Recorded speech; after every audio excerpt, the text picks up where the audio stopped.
Tu vas maintenant apprendre pourquoi on met un clou dans un fer à souder ordinaire, pourquoi on collectionne les poils de chat et pourquoi on allume une lampe de poche sur une aiguille à coudre. Il arrive qu'il soit nécessaire de connecter deux fils épais, mais que tout le monde ne sait pas le faire correctement.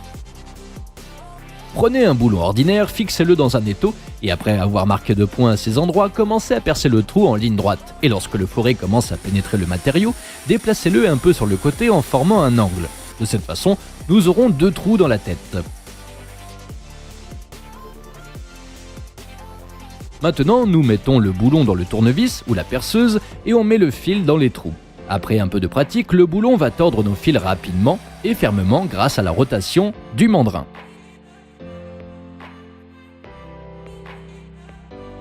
Si vous devez couper une pastèque en plusieurs morceaux pour plusieurs personnes, voici comment le faire rapidement et facilement. Après avoir coupé le haut, faites deux coupes perpendiculaires. Ensuite, mettez-la sur le côté et obtenez 4 morceaux en une seule coupe. Répétez l'opération jusqu'à épuisement de la pastèque. En 20 secondes, vous pouvez nourrir toute une armée. Ou un chat.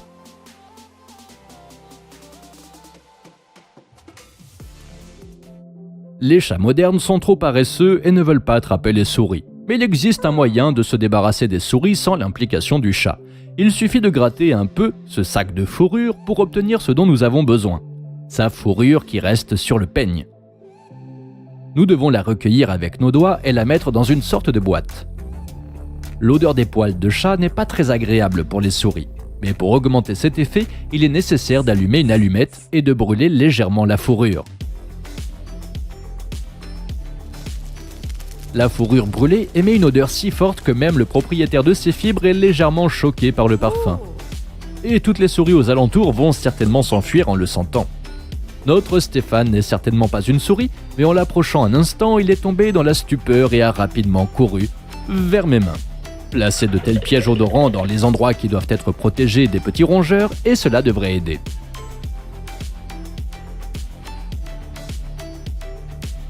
Lorsque nous perçons du métal, les copeaux sortent naturellement du trou et se répandent sur la table, qu'il faut ensuite nettoyer. Mais si vous fixez un, ou mieux encore, 2 aimants sur la pièce près du trou, voyez ce qui se passe.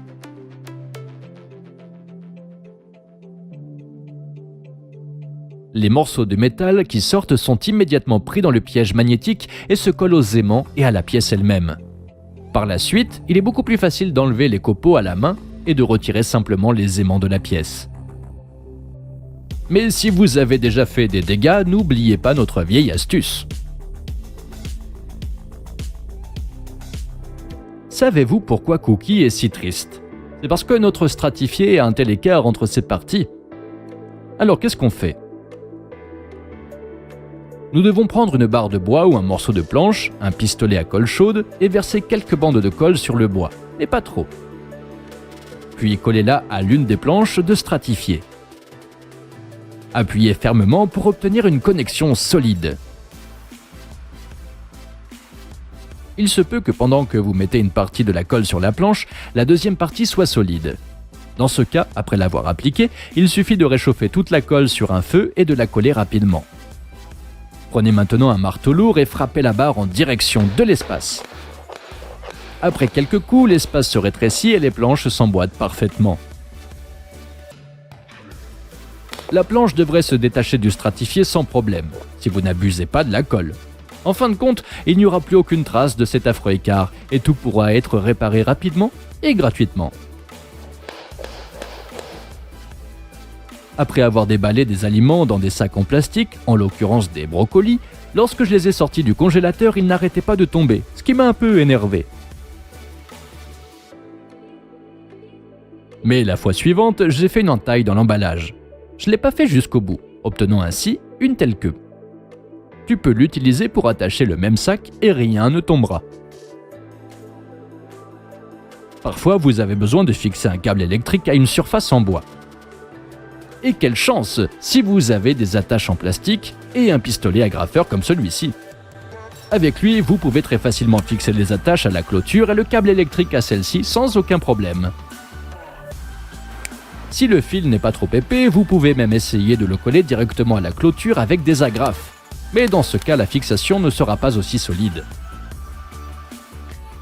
Il m'est arrivé plusieurs fois de faire tomber une aiguille ou un autre objet très petit et de ne pas le retrouver. Et tout récemment, j'ai réalisé qu'une lampe de poche ordinaire résout le problème.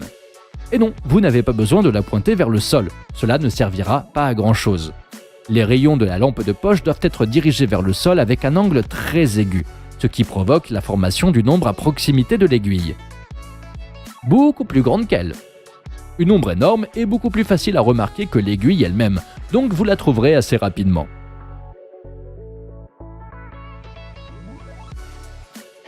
Si vous avez fondu un produit en plastique et que vous avez besoin de le réparer d'une manière plus solide qu'avec de la colle, un simple trombone vous aidera.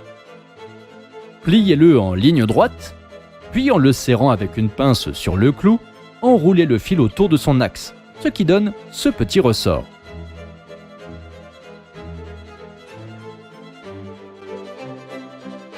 Maintenant, utilise des pinces pour mordre chaque maillon du ressort, de sorte qu'à la fin, en alignant ces pièces, tu obtiennes de tels anneaux. Serrez ensuite le clou dans un étau et coupez sa moitié à l'aide d'une petite scie. Ensuite, prenez un fer à souder ordinaire duquel vous devez retirer le dard de cuivre. Insérez à sa place un morceau de clou avec une tête. Vous vous demandez probablement déjà ce que nous avons trouvé. Assemblez les morceaux de plastique, fixez-les temporairement et placez nos anneaux de fil à la jointure des fragments. Maintenant, allumez le fer à souder, attendez qu'il chauffe et utilisez la tête du clou pour appuyer légèrement sur les anneaux. La chaleur va du fer à souder à l'anneau qui fond dans le plastique et crée un lien solide entre ces parties. Vous devez faire plusieurs de ces fusions tout au long de la fissure et si vous voulez, vous pouvez poncer les irrégularités avec du papier de verre.